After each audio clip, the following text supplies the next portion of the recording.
Marketing is hard. But I'll tell you a little secret. It doesn't have to be. Let me point something out.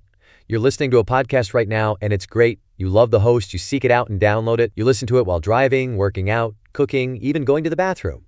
Podcasts are a pretty close companion. And this is a podcast ad. Did I get your attention? You can reach great listeners like yourself with podcast advertising from Libsyn Ads. Choose from hundreds of top podcasts offering host endorsements, or run a pre-produced ad like this one across thousands of shows to reach your target audience in their favorite podcasts with Libsyn Ads. Go to libsynads.com, that's Libsyn, ads.com today. This is I Should Be Writing, Season 22, Episode 4. But I should be writing. I should be working on my craft. I should be writing. I should be submitting my next draft. But I'm sitting home watching Doctor Who. Hi there. Welcome to I Should Be Writing. This is a podcast for wannabe fiction writers, and I'm your host, Mer Lafferty. I have published 9 books and been nominated for several awards and been podcasting for over 20 years. And I try to give my credentials so you'll know that I maybe know what I'm talking about, because you should always check when you get advice online where it's coming from. I like to start with talking about how I'm doing, and it's been not a terribly good focus week for me. I have gotten some things, I've dealt with a couple of admin things that I think will make things going forward easier. You know, when you have to take an entire day to fix something that will make every other day better. So I'm hoping I did that. And there will be no show next week. I have a family obligation I need to do, so I will not be in town. And yeah, I think today I wanted to write, but I also remembered I was going to make a better show for you guys. So I spent a lot of this morning working out some things, which isn't putting writing first in my priority. So that's something I still struggle with. But hey, we are all a work in progress, right? What I have been considering doing, and I did today, is getting show ideas from various periodicals that I have sitting around and I don't read. And I think I had an epiphany today of why I don't read these things. The same thing goes for a lot of reading that I want to do. My to-be-read pile is gargantuan. Last week I mentioned something about how I felt like I needed to sneak up on my podcast and just do it instead of preparing for it. And I realize I know that it will take an investment of time to read the article and to glean something from it. When I read, I usually get hyper-focused and I will just read and disappear in a book, which, was great when I was, 15. And I think I shy away from that because I'm like, do I feel like I have the time to focus on that thing that I know will make things better? And so today I did that. I got an old, which one was it?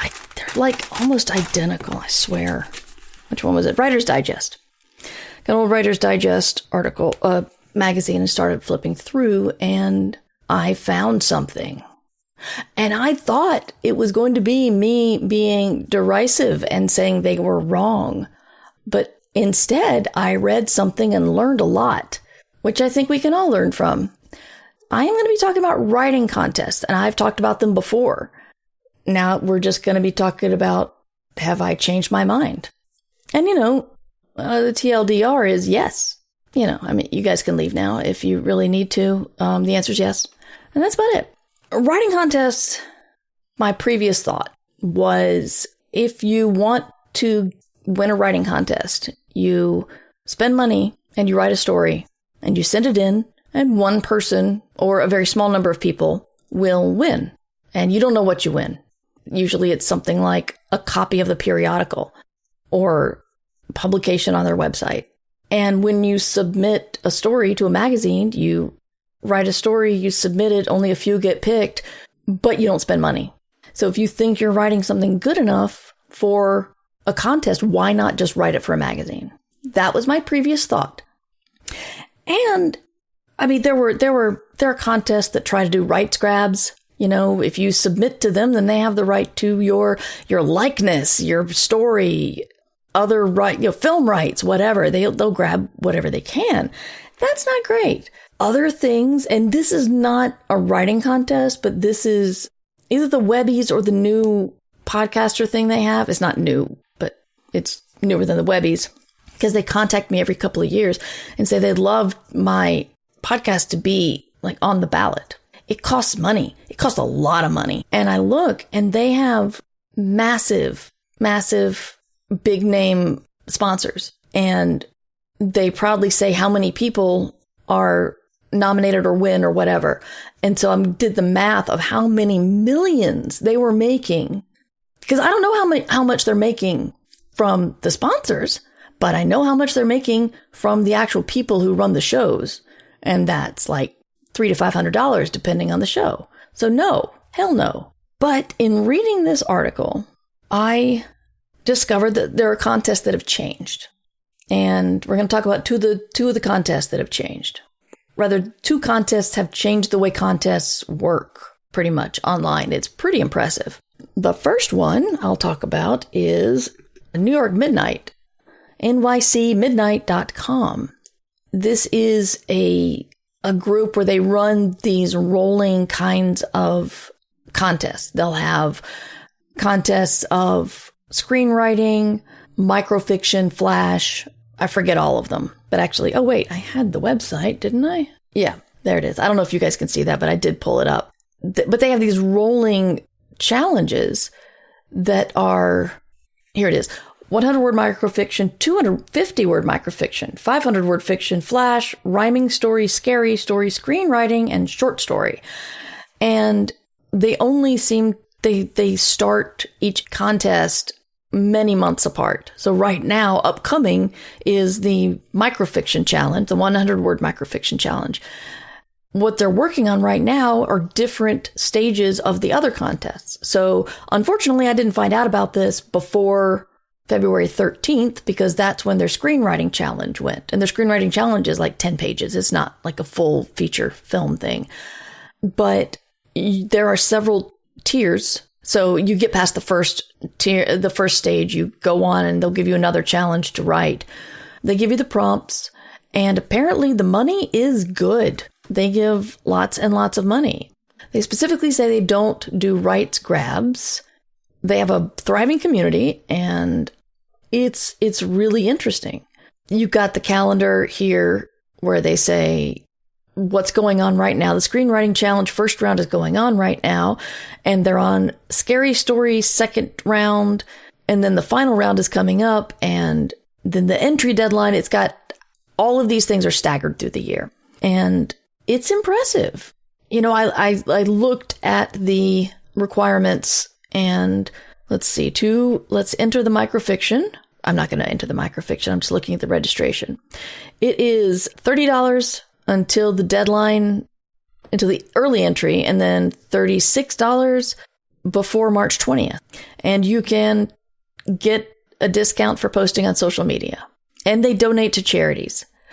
So here's what I realized, and it's kind of funny because I believed so much in this for NaNoWriMo, and I never ever thought of it for contests.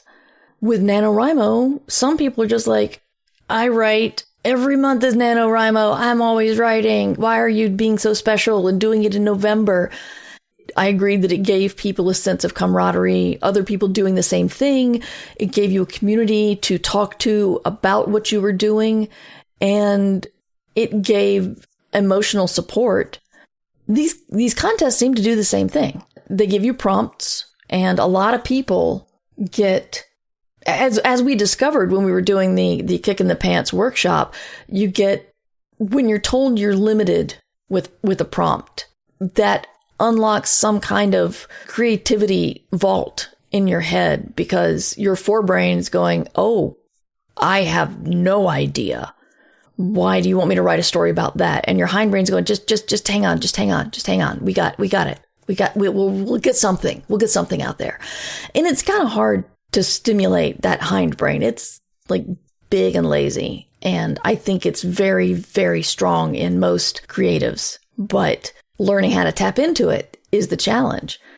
When you think you want to write a story about X and you don't have people doing the same thing, you don't have a community, and you don't have anybody saying, come on, little camper, you can do this, you may never finish it. Whereas if you have all of those things, you're more likely to finish it and more likely to get, the I finished something little dopamine hit. So I thought, doing this research, I looked and I thought, okay, that's cool. I'll admit that's cool. And then I realized maybe I should check out that other website they mentioned in the article. And that is called Writing Battle. This one it might be too much, but it looks kind of fun. I hate to admit it. It's a writing battle in 4 steps. You choose your class, and your class kind of gives you your genre. Then you get writing prompts. You write your story, and then you give and get feedback. They have different levels of contests.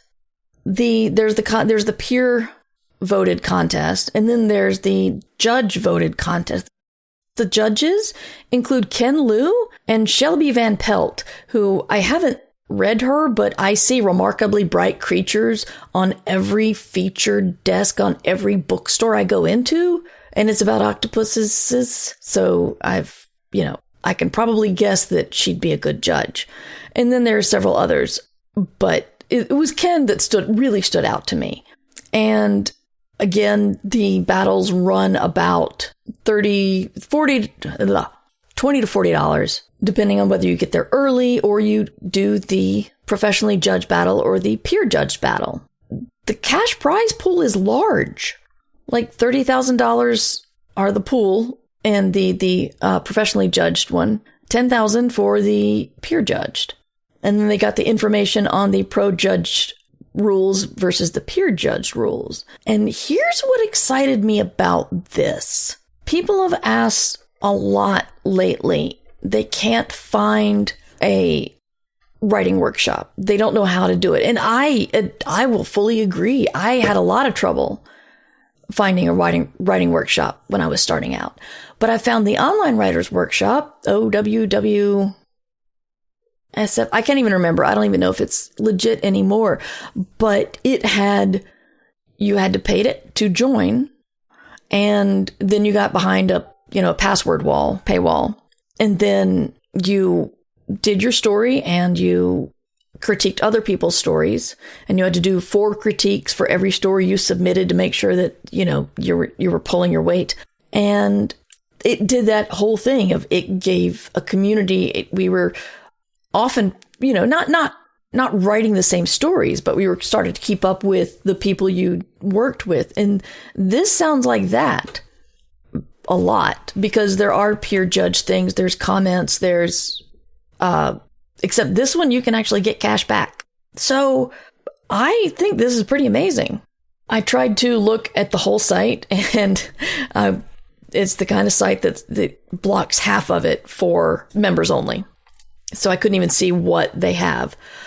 I'm trying to figure out the difference between the forum and the tavern is my big thing. But again, when you look at the rules, you got the official rules agreement, the rubric and all that, what the entry fee is, the schedules, do they grab your rights? I can't find the exact spot, but I'm pretty sure they do not. Nope. Pretty sure there's no rights grabs. So I think that contests have evolved, and they start looking like they might be worth looking at again, especially if you're someone looking for a peer community to work with, to write with, to talk with. I'll put a little ad for myself in here saying that we do offer a Discord, an exclusive Discord for people who support via Patreon at patreon.com/MightyMur, but we don't do prompts, and anybody who forms like a writing group, that's their own creation. We don't have anything official going on, but I think this looks pretty good. Yeah, so I guess my opinions have changed. Or writing challenges or contests have finally changed to be interesting to me or fit better the way creative work has evolved with the internet. I think contests are catching up. Right, we were talking about the Webbies. Early 20s, I guess, where they were poking me to submit to the Webbies. And I'm looking now, and someone in chat was asking about the fees, like kind of being surprised that the Webbies asked for fees. Here are the fees for this year, 2026. Student, $125. Discounted, I have no idea what you need to do to get this discount, $255. Creators, single entry, $475. Regular, again, what? $625. Branded video, $665. Social campaign, $665. Software, $665. Ad campaign, again, how is that different than the other three? $865. So yes, for the Webbies, you pay a lot. Yeah, that's the Webbies. And what do you win? I don't even know what you win. Entries will receive a Webby Award or the Webby People's Voice Award. Oh, cool. Oh my God. Where does the money go, Webbies? Where does it go? Oh, crap. Amazing. So yeah, that's the Webbies. Anyway, it is cheaper to just buy yourself an award. That is absolutely right, Firewriter. It is. So interestingly, when I do research and prepare my podcast, it's more succinct and shorter.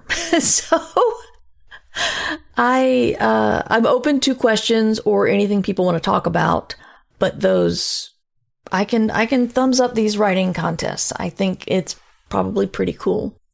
One thing interesting about the writing battle that bothers me a little bit is this feels like a website where you want to be a member of, and there's no members fee.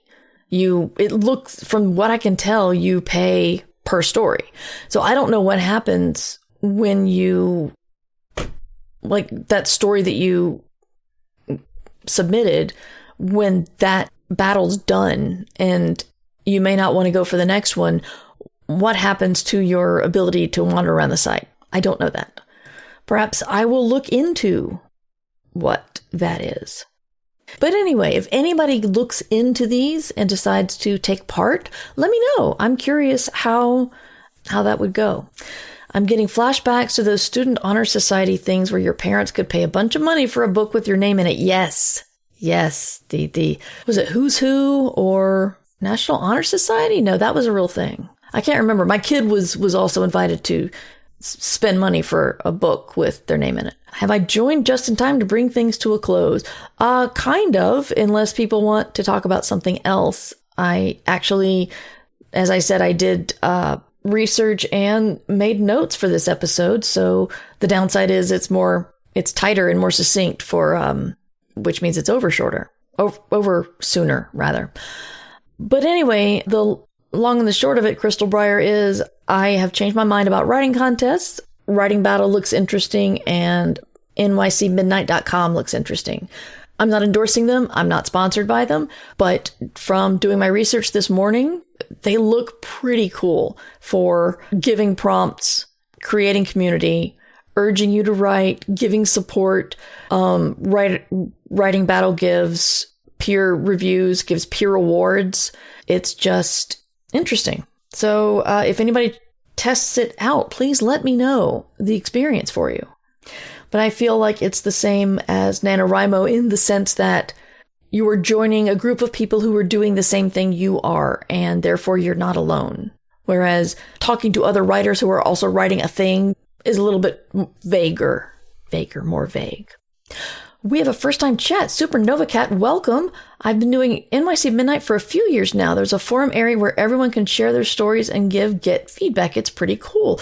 Thank you, Supernova Cat. That's awesome. Are you still a member of the community after the story, or does that unlock the forum for you all the time, or do you have to keep submitting? All right, we actually have some questions. I'm going to give Supernova Cat a moment to reply if they're still around. I hope they are.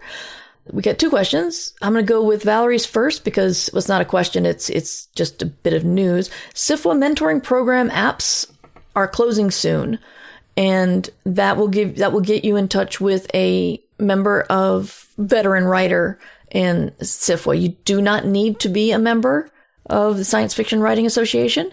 You can just submit your application and meet up with your mentor, and I think most people talk about once a week for 6 weeks or so. I've done it as a mentor a couple of times. It's pretty interesting. I hope I helped. But yes, I'm assuming that would be the SIFWA site. I think that's sfwa.org. But if you search for SIFWA website, you'll find it. So, Underpope asks, has anyone actually changed a POV character in a novel? Because that's what I'm doing, and it's painful. What exactly do you mean? Do you mean change the POV character like it was going to be Bob and now it's Sally? Or a new character POV? Or third to first? I'm not... Because a lot of people... I mean, I bounce between characters for POVs. So, were you doing... Tell me what you were doing. In the meantime, we'll go back to Supernova Cat. The forum is unlocked as soon as you register once, so you can read other stories even if you don't register for a specific competition. Very cool. I think anyone can register for the forum, not sure. Okay, I might test that out just for science or this website. But thank you so much for that information. Back to Underpope. It was going to be one person and now it's another. It's a single POV, third person close novel. Wow. Yeah, that does sound like a lot of heavy lifting. I'm not going to lie. I don't have any advice on how to make it easier because that's a big thing to do. So I guess everything's going to be the same in the novel, just you're looking at it from a different character's POV. Because, I mean, are you going like, yeah, I'm just imagining it. And it's like, if you're just doing a singular POV, that's huge because are you like going from protagonist to spear carrier? For example, The Great Gatsby was told from Nick's point of view, and that was not Gatsby's. And I wonder what would have happened if he just decided, you know what, I think this should be from Gatsby's point of view. And I don't even know if Nick would be in it. There's this guy I know. I haven't read a Gatsby in a long time, for the record. The Kids Are Asleep changed from single third-person POV to dual first-person once, and it was a lot. Yeah, I'd probably want to ask you a lot more personal questions you wouldn't want on the podcast about the story. Like what is your ultimate goal, etc. But yeah, that's a big move and something you should really consider. And save the first one. Save the version of the first one just in case. Because Nick telling the story is different than Gatsby. I don't know if it's a Nick Gatsby thing. I'm just wondering. Tish is here. Hello. It's good to see you. We are winding down a little bit, but in short, Tish, we've been talking about writing contests and how they've evolved and I'm kind of on board with them now. Because it feels like they feel more like writing communities where you can pay a little bit extra to do something interesting within it. Maybe. I'll need to join. I'm going to be trying to get a lot more firsthand experience with a variety of things, either products or websites or books. I will, of course, say when the books are, or when whatever I'm talking about has been given to me as opposed to purchased myself, but definitely don't have the kind of reach where people are sending me anything other than fiction right now. But I have a lot of fiction. Going to be working on that too. Getting that read or given away. But we've got some interesting plans. I'm just hoping that I can keep up with it. I mentioned this at the beginning. There will be no stream next week. I have a personal family thing I need to do. But then the week after that should be... Actually, that's going to be an interview. I'm very glad you guys came with me to do this live stream. I'm glad you're listening to this if you're listening in the future. You can contact me for feedback or questions at mightymur@gmail.com. The website and show notes are murverse.com.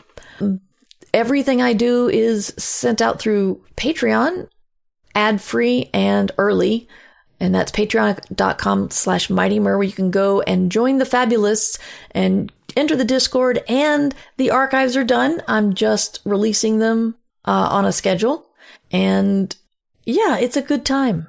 Supporting the podcast helps me keep going, and maybe I can buy a dresser to put in this room to put some stuff on top. That's a joke that you guys haven't heard because I forgot. I did a behind the scenes film before I streamed today. So I showed you guys all of this room. It's scary. I'll be putting that on Patreon as well. And you can see I have ADHD. I'm a very messy person. I try really hard, but this room suffers because of it. But we are indeed going a little off topic. Sorry about that. My other podcast is called Ditch Diggers. I do it with T. Kingfisher, aka Ursula Vernon, and it's every other Monday usually on Twitch as well. Thursdays I should be writing 3 p.m. twitch.tv/mightymur if you want to come hear the complete unedited version of this show. I've done a lot of stuff, a lot of admin stuff, but I'm feeling a little bit better.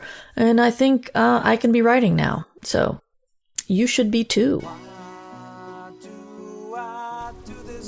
Thank you for listening to I Should Be Writing, the longest running writing podcast in existence. This episode was made possible by the Fabulous, who support the podcast via Patreon or Substack. Join the Fabulous at patreon.com/mightymur or mightymur.substack.com.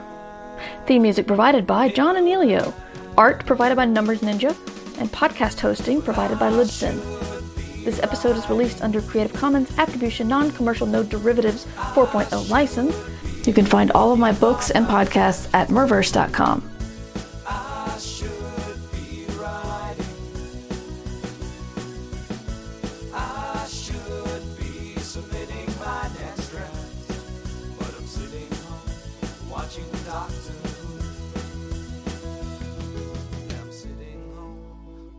Doctor Who.